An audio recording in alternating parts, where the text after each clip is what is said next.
Metal presence কৃষি সংবাদ সুজলা সুফলা।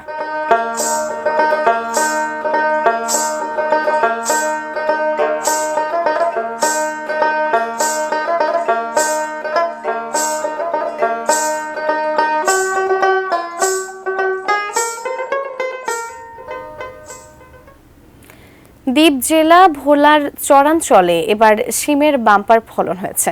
গত বছরের চেয়ে এ মৌসুমে বাজার দরও ভালো, ফলে বেশ লাভের আশাই করেছেন চাষিরা।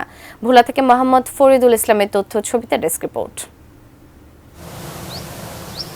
যতদূর চোখ যায় ক্ষেত জুড়ে সবুজ সবজির সমারোহ। প্রতি বছরের মতো এবছরও ভোলার অনেক চাষি শিমের আবাদ করেছেন। মাটি ও আবহাওয়া অনুকূলে থাকায় শীতকালীন এই সবজির বাম্পার ফলন হয়েছে। এবছর শিমের বাজার দরও বেশ ভালো। উৎপাদন খরচ পুষিয়ে বেশি দামে শিম বিক্রি করতে পেরে খুশি চাষিরা। শীতকালীন এই সবজি সচ্ছলতা দিয়েছে অনেক কৃষক পরিবারে।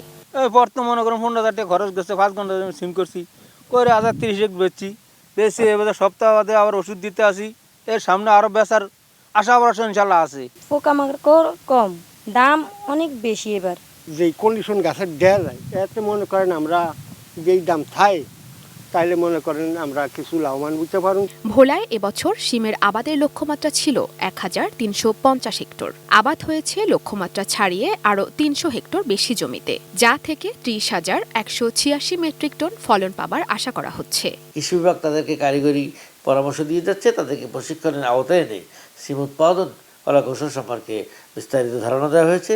বিভিন্ন প্রদর্শনী স্থাপনের মাধ্যমে তাদেরকে উৎসাহ এবং উদ্দীপনা দেওয়া হয়েছে। দ্বীপ জেলাটির চাহিদা মিটিয়ে ভোলার চরাঞ্চলের শিম চলে যাচ্ছে রাজধানী সহ বিভিন্ন জেলায়।